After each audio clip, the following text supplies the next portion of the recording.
Olá, crianças, tudo bem? Nós vimos a parte que a Via conta do Major Tom, lembra? Que como é que é o nome da amiga da Via? Miranda. A Miranda sempre fala com o August, gosta muito do August, e eles cantam a música juntos, né? Space Oddity é o nome da música, não é? E ela estava contando sobre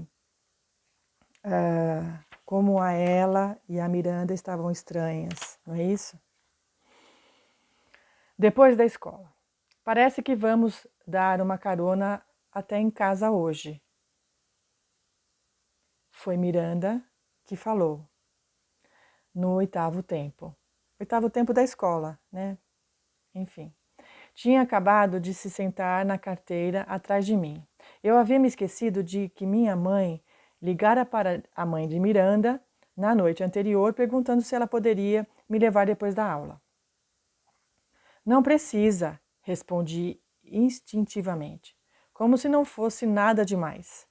Minha mãe pode me buscar. Achei que ela tivesse que buscar o Aug ou algo assim, disse Miranda. Mas ela pode vir me buscar depois. Ela acabou de me mandar uma mensagem, sem problemas, eu disse. Ah, ok. Obrigada, eu agradeci. Era tudo mentira, mas eu não conseguia me imaginar sentada em um carro com a nova Miranda. Depois da aula, me enfiei em um dos banheiros para não esbarrar com a mãe dela do lado de fora. Meia hora depois, saí da escola. Corri os 3 quarteirões até o ponto de ônibus. Subi no M86 para a Central Park West e peguei o metrô para casa. Oi, querida, disse a mamãe no momento em que passei pela porta da frente. Como foi seu primeiro dia? Eu estava começando a me perguntar onde vocês tinham se enfiado. Paramos para comer pizza, eu menti. É incrível como uma mentira pode escapar facilmente dos lábios. Ah, Miranda não está com você? Mamãe perguntou. Ela pareceu admirada por não ver minha amiga bem atrás de mim. Foi direto para casa. Temos muito dever, eu falei. No primeiro dia de aula, filha. É, no primeiro dia, gritei, e o que deixou mamãe chocada.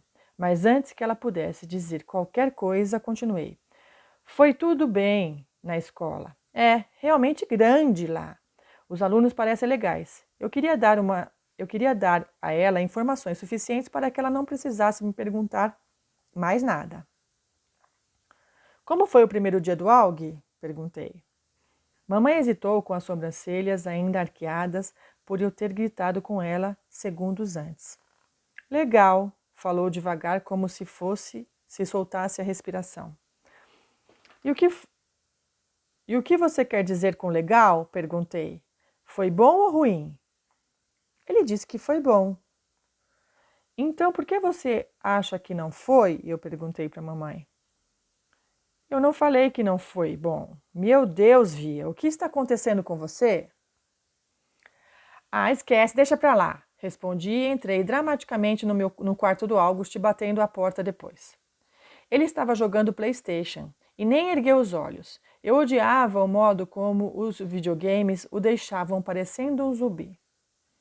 E aí, como foi na escola? Perguntei, chegando a Daisy para o lado, a fim de conseguir me sentar. Sempre põe a Daisy para o lado, né? A fim de conseguir me sentar ao lado dele na cama. Legal, respondeu ele, ainda sem tirar os olhos do jogo. Algo, estou falando com você. Olha para mim. Arranquei o PlayStation de suas mãos. Ei! Gritou ele zangado. Como foi a escola, Aug? Já disse que foi legal. Ele berrou, pegou o jogo de volta. As pessoas foram gentis com você? Perguntei. Foram, ele disse. Ninguém foi mal? Ele deixou o PlayStation de lado e olhou para mim como se eu tivesse acabado de fazer a pergunta mais idiota do mundo. Por que as pessoas seriam más? Indagou. Era a primeira vez que eu ouvia ser sarcástico desse jeito. Não achei que ele pudesse fazer isso. O Padawan fica para trás. Não tenho certeza de em qual momento daquela noite o Aug cortou a trança do Padawan. Nem sei por que isso me deixou tão chocada, tão chateada. Sempre achei a obsessão dele com tudo relacionado a Star Wars uma coisa meio nerd. E aquela trança com as contas era simplesmente horrível. Mas ele sempre tinha tanto orgulho daquilo, de como havia demorado para crescer, de como ele mesmo tinha escolhido as contas em um armarinho do Sorro. Ele e o Christopher, seu melhor amigo, brincavam com sabres de luz e outras coisas do Star Wars, sempre que se encontravam, e os dois começaram a deixar as tranças crescerem ao mesmo tempo. Quando August contou a ele naquela noite, sem nenhuma explicação, sem me contar antes. Perdão.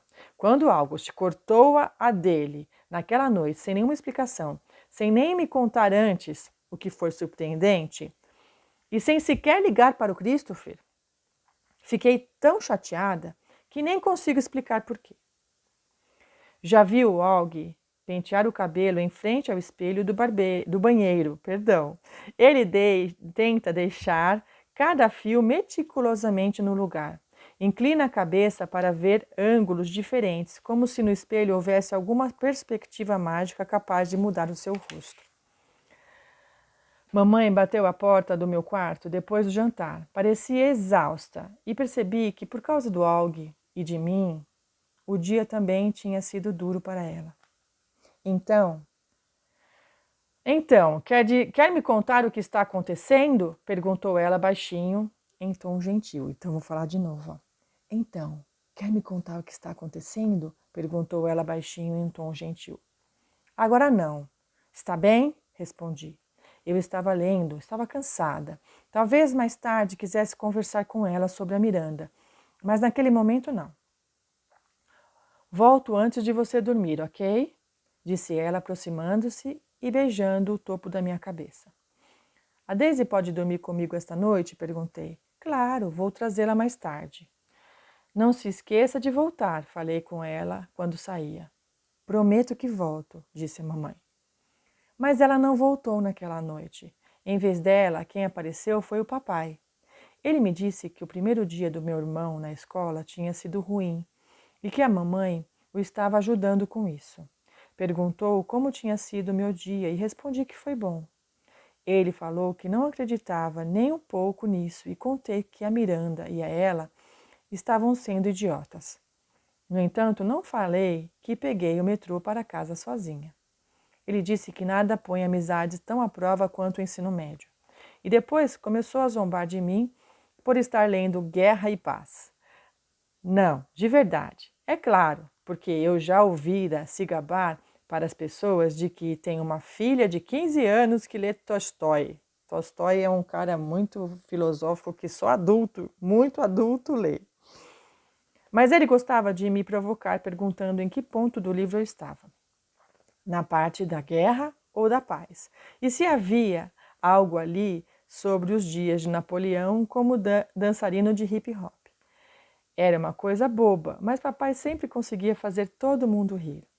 E às vezes isso é tudo de que você precisa para se sentir melhor. Não fique zangada com a mamãe, disse ele ao se inclinar para me dar um beijo de boa noite. Você sabe como ela se preocupa com o Aug. Eu sei, respondi. Quer que eu deixe a luz acesa ou apague? Está ficando tarde, falou, parando à porta, ao lado do interruptor. Você pode trazer a Daisy antes? 2 segundos depois, ele voltou com a Daisy balançando em seus braços e pôs deitada na cama do meu lado. Boa noite, querida, falou e beijou minha testa. Também dei um beijo na testa da Daisy. Boa noite, mocinha, bons sonhos. Uma aparição à porta. Certa vez acordei com sede no meio da noite e vi a mamãe de pé ao lado de fora do quarto do Aug. Ela estava com a mão na maçaneta e a testa apoiada na porta entreaberta. Não estava entrando nem saindo do quarto. Estava apenas parada do lado de fora, como se ouvisse o som da respiração dele enquanto dormia. As luzes do corredor estavam apagadas. A única coisa que a iluminava era a luz noturna, azulada do quarto do August. Ela parecia meio fantasmagórica de pé ali.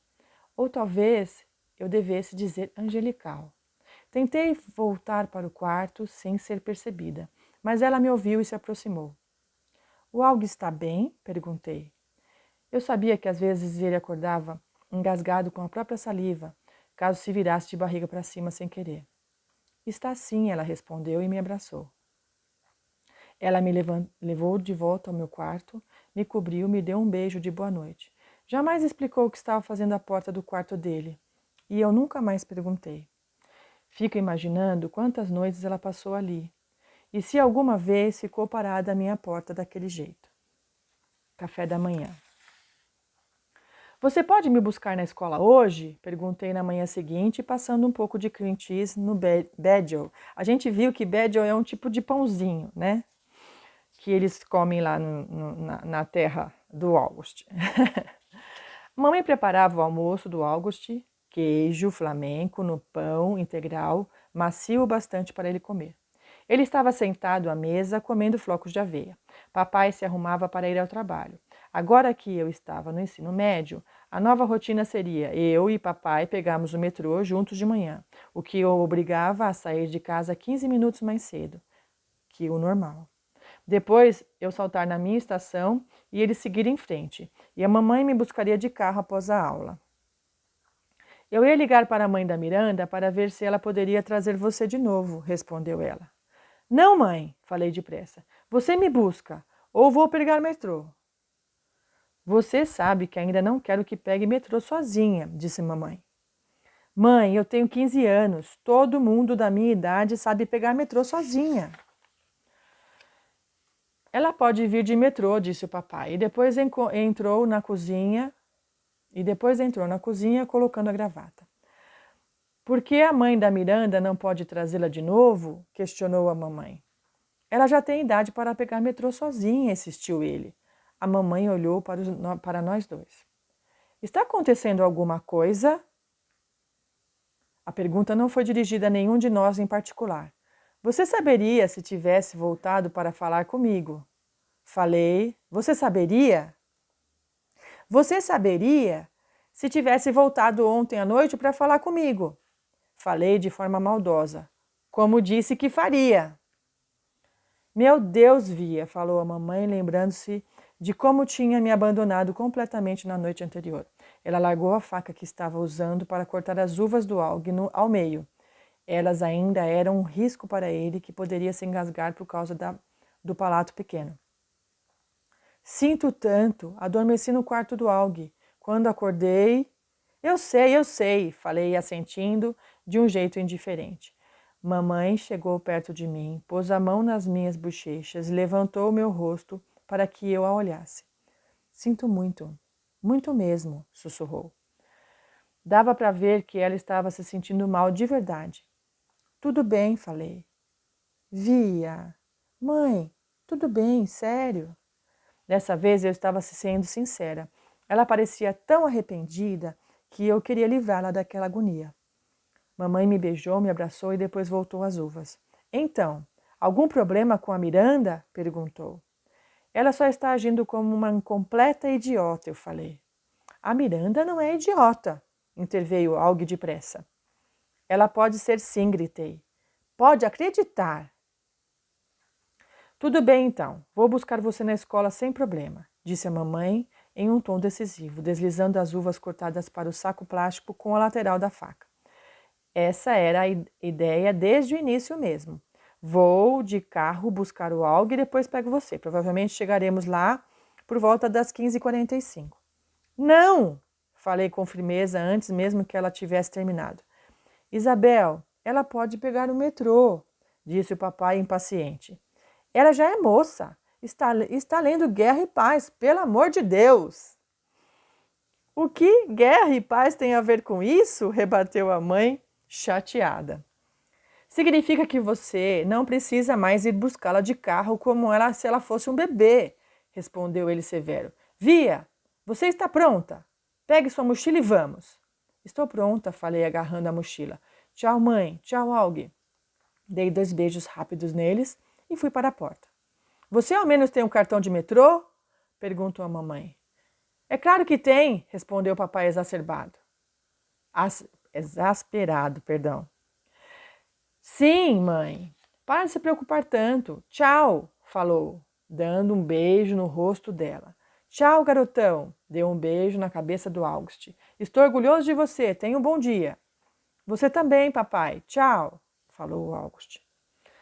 Meu pai e eu demos uma corridinha pelos degraus da varanda e começamos a descer o quarteirão. Ligue para mim depois da aula antes de pegar o metrô. Perdão. Ligue para mim antes da aula depois de pegar o metrô. Não. Ligue para mim depois da aula antes de pegar o metrô, gritou a mamãe pela janela. Não me virei, mas acenei para que soubesse que eu tinha ouvido. O papai, sim, se virou, dando alguns passos de costas. Guerra e paz, Isabel! Gritou sorrindo e apontando para mim. Guerra e paz! Genética básica. Ambos os lados da família do papai eram de judeus vindos da Rússia e da Polônia. Os avós do meu avô paterno fugiram dos pogroms e acabaram chegando à cidade de Nova York na virada do século. Os pais da vovó fugiram dos nazistas e foram para a Argentina nos anos 1940. O vovô e a vovó se conheceram em um baile num lugar lá da Argentina, quando ela estava na cidade visitando um primo. Eles se casaram e mudaram para Bayside e tiveram o papai e o tio Ben. A família da mamãe é do Brasil, exceto a mãe dela, minha linda vovó, e o pai, Agosto, que morreu antes de eu nascer, o restante da família. Todos os tios, tias e primos muito glamourosos. Ainda mora no Alto do Leblon, um bairro chique da zona sul do Rio. A vovó e Agosto é o nome da pessoa. A vovó e Agosto se mudaram para Boston no início dos anos 60, e tiveram a mamãe e a tia Kate, que é casada com o tio Potter. Porter, não é Potter de Harry Potter, é Porter. Minha mãe e meu pai se conheceram na Universidade Brown e estão juntos desde então, Isabel e Nate, como unha e carne. Eles se mudaram para Nova York logo depois da faculdade. Poucos anos mais tarde, eu nasci. Quem está contando a história? A Olivia, a Via. Então, quem nasceu foi a Olivia, tá?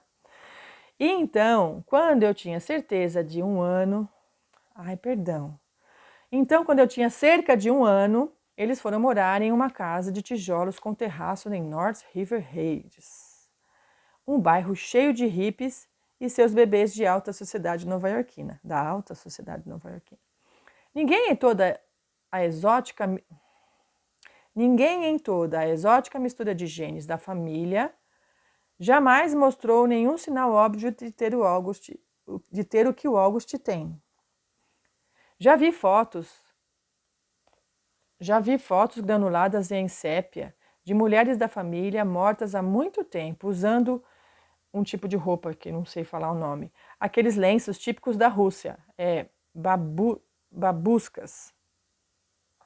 Típicos lenços da Rússia na cabeça, fotos em preto e branco de primos distantes e internos de linho branco engomado, soldados uniformizados e moças com um penteado retrô, polaroides de adolescentes com calça boca de sino e hippies de cabelo comprido, e nenhuma vez fui capaz de detectar em seus rostos nem sequer o mais leve traço do rosto do August. Nenhuma. Mas depois que o August nasceu, meus pais recorreram à genética.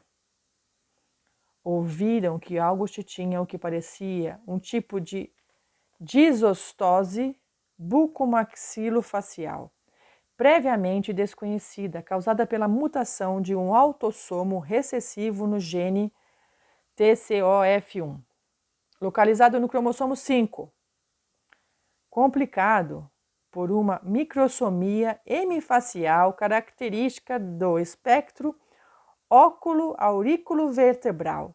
Tudo nome difícil para falar da doença dele. Que é genética, né? Aquilo que a gente conversou na sala. Tinha o gene, a mamãe dele tinha o gene defeituoso, O papai também tinha o gene defeituoso. Quando fizeram o August, juntou os dois genes defeituosos. É mais difícil do que ganhar na loteria, né? É uma doença que é super rara. É uma doença verdadeira. A gente viu que é uma doença verdadeira que realmente existe, que é genética. Às vezes, são herdadas de um dos pais, que carrega o gene dominante. Às vezes, acontecem por causa da interação de muitos genes, possivelmente combinando os fatores ambientais. Isso é chamado de herança multifatorial. No caso do August, os médicos conseguiram identificar uma das mutações por supressão do nucleotídeo único. Isso é um tipo de experiência que eles fazem, é um tipo de ação lá no laboratório para separar o gene que é defeituoso, que destruiu o seu rosto, esse gene que é defeituoso. O mais estranho é que, apesar de ser impossível ver isso olhando para eles, tanto meu pai quanto minha mãe carregam o gene mutante. E eu também, porque a gente sabe que a genética, né? A gente tem os mesmos genes do nosso pai e da nossa mãe misturado. Então, se o gene do pai juntou com o gene da mãe e fez o August com defeito no rosto, ela não nasceu com defeito do rosto, mas ela tem o gene. O quadrado de Punnett. Se eu tiver filhos, há 50% de chance de eu passar o gene defeituoso para eles. Isso não significa que serão como August, mas eles carregarão o mesmo gene que meu irmão tem, em dose dupla, e que o faz ser como é. Se eu me casar com alguém que tem o mesmo gene defeituoso, há 50% de chance de nossos filhos terem o gene e serem perfeitamente normais. 25% de chance de não terem o gene. E 25% de chance de serem como August. Se o August tiver filhos com alguém sem o gene, a probabilidade de crianças o herdarem é de 100%. Mas não há nenhuma chance de terem em dose dupla, como o August. Isso significa que os filhos dele carregarão o gene de qualquer forma, mas poderão ter aparência normal. Se o meu irmão se casar com alguém que tem o gene, os filhos dele terão as mesmas chances que os meus. Isso só explica uma parte do August. A que tem explicação. A outra parte de sua constituição genética, que não foi herdada, é apenas uma falta de sorte inacreditável. Ao longo dos anos, incontáveis médicos desenharam pequenos jogos da velha para tentar explicar aos meus pais a loteria genética. Os especialistas usam os chamados quadrados de Punnett para determinar a herança genética de uma pessoa, os genes recessivos e os dominantes, probabilidades e possibilidades. Mas, apesar de tudo o que sabem, existem ainda mais coisas que desconhecem. Eles tentam prever as probabilidades, mas não podem garantir nada. Usam termos como mosaicismo, de linhagem germinativa, rearranjo cromossômico ou mutação retardada, para explicar por que a ciência que estudam não é exata. Na verdade, eu gosto do modo como os médicos falam. Gosto da sonoridade da ciência. Gosto de como as palavras incompreensíveis explicam coisas incompreensíveis. Há um sem número de pessoas por trás do mosaicismo de linhagem germinativa, rearranjo cromossômico ou mutação retardada. Incontáveis bebês que nunca nascerão como os meus. Adeus ao passado. A Miranda e a Ela alçaram voo. Elas se juntaram a um novo grupo destinado à glória do ensino médio. Após uma semana de almoços dolorosos em que só falávamos sobre pessoas por quem eu não me interessava nem um pouco, decidi dar um fim àquilo. Elas não fizeram perguntas e não contei mentiras. Apenas seguimos caminhos diferentes. Depois de um tempo, nem me importei. Mas não fui almoçar durante uma semana para facilitar a transição e evitar aqueles comentários falsos. Ah, caramba, não tem lugar para você na mesa, Olivia? Era mais difícil ir para a biblioteca ler e ler. Era mais difícil, não, era mais fácil. Era mais fácil ir para a biblioteca e ler. Terminei Guerra e Paz em outubro. É maravilhoso. As pessoas acham que é uma leitura difícil, mas é só um enorme romance, repleto de personagens que se apaixonam, brigam por amor, morrem por amor. Quero me apaixonar desse jeito um dia. Quero que meu marido me ame como o príncipe Andrew amava Natasha. Comecei a andar com uma garota chamada Eleanor, que conheci quando era mais nova, embora depois a gente tenha feito o ensino fundamental em escolas diferentes. A Eleanor sempre foi uma garota bem inteligente, meio chorona naquela época, mas legal. Nunca tinha me dado conta de como ela era engraçada. Não de dar gargalhadas, como o papai, mas cheia de boas risadas. E ela nunca soube que descontraída eu podia ser. Acho que a Eleanor sempre teve a impressão de que eu era muito séria. E por acaso nunca gostou da Miranda e da Ella. Achava as duas metidas. Por meio da Eleanor, tive acesso à mesa do almoço do grupinho dos inteligentes.